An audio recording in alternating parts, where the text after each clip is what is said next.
Bom dia a todos. Hoje vamos estudar os versículos do 11 ao 14 do capítulo 30 de Provérbios. Provérbios 30, 11. Existem os que amaldiçoam seu pai e não abençoam sua mãe, os que são puros aos seus próprios olhos e que ainda não foram purificados da sua impureza, os que têm olhos altivos e olhar desdenhoso, pessoas cujos dentes são espadas e cujas mandíbulas estão armadas de facas para devorarem os necessitados dessa terra e os pobres da humanidade. Nesses versículos de hoje, percebemos que Agur, que escreveu, demonstra os tipos de problemas morais que estavam acontecendo na sociedade em que ele vivia. E ao lermos, nos parece algo bem atual, pois nós vemos questões como desrespeito aos pais, ingratidão, hipocrisia e assim vai. E eu acredito que podemos separar hoje cada versículo como uma pecha a ser desenvolvida. Então, nós vemos claramente no versículo 11 questões como ingratidão e desrespeito aos pais, no 12 hipocrisia e dissimulação, no 13 orgulho, arrogância e empáfia, e no 14 mentira, principalmente mentira e crueldade. Então vamos assim seguir estudando versículo por versículo. No versículo 1: Existem os que amaldiçoam seu pai e não abençoam sua mãe. O pecado de ingratidão é um monstro tão hediondo que desagrada também não só Deus, mas também os homens, aos quais tendo feito algum benefício que não é retribuído ao menos pela gratidão, sentem essa mágoa mais insuportável do que qualquer outro sentimento corporal. Nós vemos isso principalmente nos tratamentos de filhos com pais, ingratidão e desrespeito, assim como acontece, por exemplo, na história do filho pródigo, na parábola do filho pródigo, onde existia um homem que tinha 2 filhos, e o mais novo chega para o pai e fala: pai, eu quero parte da herança. Ou seja, ele praticamente diz: pai, eu quero que você morra, eu não estou feliz aqui, eu quero meu dinheiro para viver minha vida. É uma ingratidão, é um desrespeito. E felizmente no final dessa história tudo dá certo, mas às vezes nem sempre é assim. Essa parábola está lá em Lucas 15, do 11 ao 23. E infelizmente, em nossa cultura, o indivíduo ele é estimulado desde muito cedo a ser um sujeito de direitos. Ele nunca é estimulado a cumprir os seus deveres. E por conta disso, muitas pessoas, muitos filhos estão sendo seduzidos por essa cultura e abandonando o princípio bíblico, principalmente o princípio bíblico do amor, como aquele elemento que dá liga em toda a relação. Nas palavras de Paulo, em Romanos 12, do 9 ao 10, diz assim: o amor seja sem fingimento, odiai o mal e apegai-vos ao bem. Amai-vos de coração uns aos outros com amor fraternal, preferindo-vos em honra uns aos outros. A relação entre filhos e pais, ela precisa ser vista como 2 engrenagens para ela poder funcionar bem. São 2 peças que devem encaixar perfeitamente. E cada um tem um trabalho, como a própria Bíblia diz. Pais, não provoqueis a ira dos vossos filhos. E, filhos, sede obedientes e cuidem de seus pais. Segundo versículo que nós vemos também, falando sobre hipocrisia e dissimulação. Os que são puros aos seus próprios olhos e que ainda não foram purificados na sua impureza. Assim como o fermento, a hipocrisia ela começa pequena, mas de forma rápida ela vai começando a crescer até que ela contamina a pessoa toda. A hipocrisia ela tem um efeito muito forte sobre o ego. E ela, assim como o fermento faz o pão inchar, a hipocrisia faz o ego dessa pessoa inchar. Logo, o orgulho toma conta. E o caráter ele vai se deteriorando rapidamente. E existem hipocrisias em todas as esferas da vida. São basicamente pessoas que tentam impressionar os outros, refletindo aquilo que elas não são. Um hipócrita ele esconde sua verdadeira face com uma máscara. A hipocrisia é uma ausência de sinceridade. E na vida cristã, essa hipocrisia se traduz em tentar ser mais piedoso do que realmente é.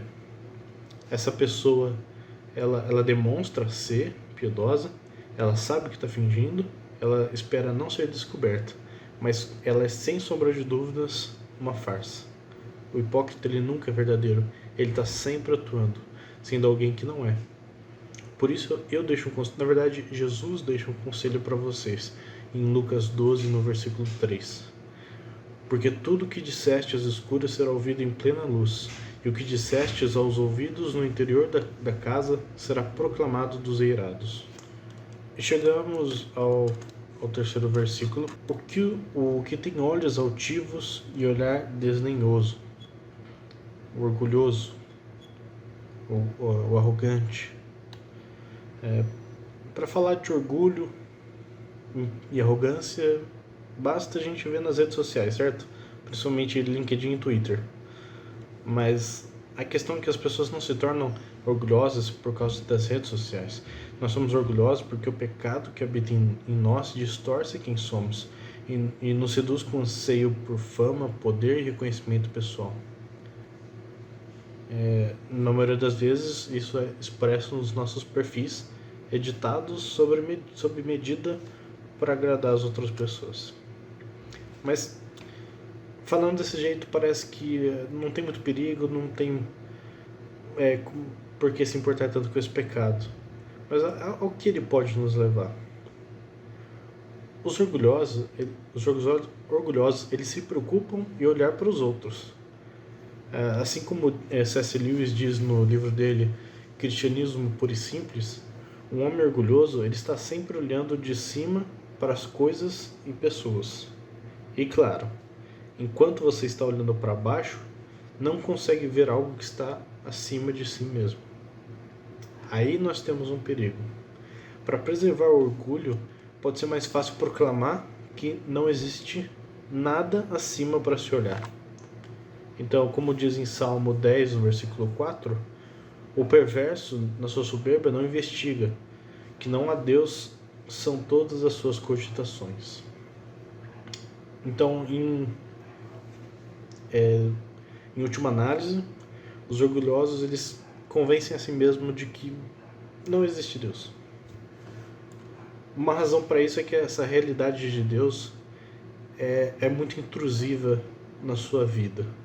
O orgulhoso ele não pode tolerar o movimento de um ser superior íntimo gerindo seus assuntos pessoais da sua vida.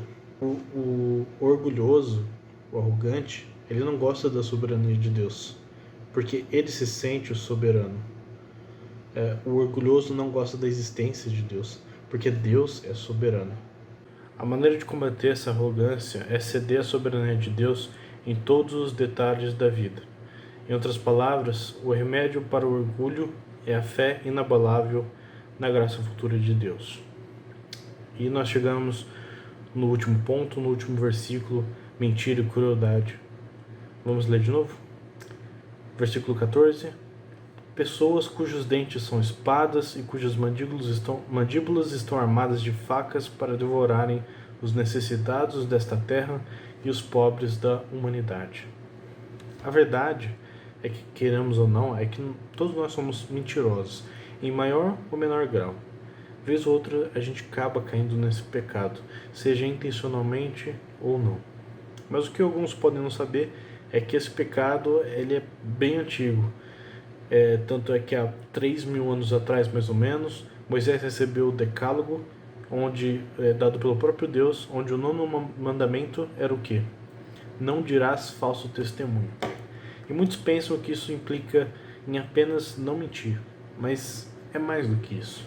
Como nós vemos no Catecismo de Heidelberg, na pergunta número 112, diz o seguinte: o que se exige no 9º mandamento? A resposta dada pelo próprio Catecismo é a seguinte: que eu não devo levantar falso testemunho contra ninguém, nem distorcer as palavras de ninguém, não fazer fofoca, nem difamar não condenar, nem me ajuntar com ninguém para condenar a outrem precipitadamente e sem eu ter ouvido. Antes, devo repudiar toda mentira e engano, obras próprias do diabo, para não trazer sobre mim a pesada ira de Deus. No tribunal ou em qualquer outro lugar, eu devo amar a verdade, dizê-la e confessá-la com honestidade e fazer tudo o que puder para defender e promover a honra e a reputação do meu próximo. Como acabei de dizer agora, citar o catecismo, cumprir esse mandamento não é apenas evitar mentira, mas vai muito além disso. E o próprio catecismo, ele cita que não devemos fazer fofoca.